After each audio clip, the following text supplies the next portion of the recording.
Lose control. And this is for my country boys in Chevy Fords out here making noise. Of course, we don't forget to bring the country down. Y'all know who I'm talking about. Chicks that drink up and throw down. Now let loose and lose control. Grab a 30 pound. Let loose and lose control. And a bag of real tree. Let loose and lose. Got a rifle and a gun rack. Let loose and lose.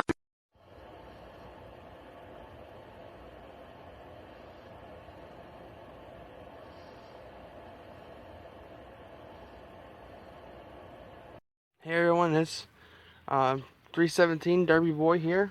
I did not, as some of you guys know, I did not get that minivan that I was supposed to. But instead I got a Honda Civic. It's a 1994. It's pretty much stripped. I do gotta put a tire back on it. I'm just working on it right now. For being a 94, it is pretty clean. The trunk does open. It's going to be for a stock build. I'm just taking in 9-1 door shut, the hood, the trunk, and I'm just going to run it at my local fair this year in August. But so far, I'll get into some of the dash tore out, getting the airbags out. Pretty, you can look back there, it is pretty clean for being a 94. There's just a little bit of surface rust, pretty much just back in the back on the bottom of the seal that connects the trunk to the thing. But I mean, it's pretty good. The rear strut towers are pretty clean. I have a little more plastics to take off the roof. I am going to tuck the trunk a little bit. I don't know how good it's going to do. I mean, 'cause it's a little trunk. I may or may not tuck it, depending on the mood I'm in. I gotta cut off the exhaust steel. They're known for removing the gas tanks. They're pretty difficult because of the rear frame, how it's built up in the gas tank it is. But they do make it easy. I'm just gonna leave the gas tank open. I'm gonna cut a hole in the bottom of it, get all the gas out. As far as I know, I bought it with a full tank of gas, so. But they do make it easy with this little thing here, this cover, that's right on top of the gas tank. It makes it easier for the fuel pump if that were to go to bad. But I'm gonna put my aftermarket gas tank in this, my battery box. But the rockers are even clean. This car is a pretty solid car. I bought it for $100, believe it or not. The shape it's in, it runs, drives.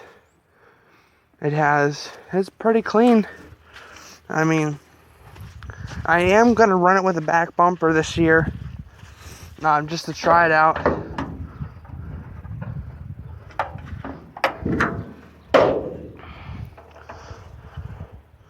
Oh, I guess they got the thing back on for me.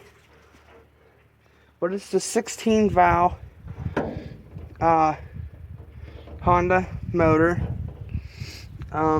Nothing's fabricated on this or anything aftermarket. I may change the radiator out to a bigger radiator. I am still not sure what I'm going to do with it yet. I may flip the thing upside down, the manifold, but that is still uncertain. The fuse box is located back here as well as the battery, which is pretty nice. This is the first time I ever seen a car with the battery located back there in the back. I just thought it was different. I gotta get all the fluid containers out. I am gonna look this thing over before anything. I do gotta put this back down in here. A couple little things. I'll move some stuff back. Move some stuff over away from the thing. But the frame is spotless. Underneath is spotless.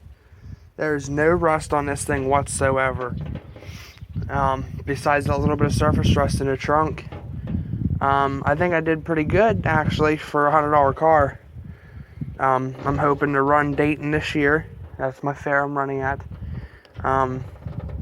It's a little fair. I tried running last year. I had a car. It was the Mean Green machine. I ran it at Indiana the year before last year, in 2016. I bought it for $200 in Fort City, off a lady. She was real nice. She goes, "You can have it. I mean, it's your first car."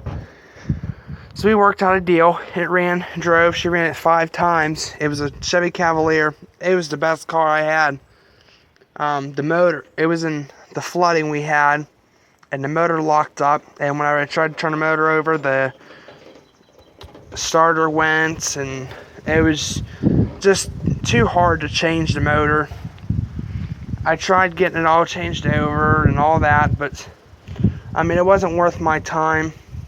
I loved it and everything, but I mean, after a while, after a car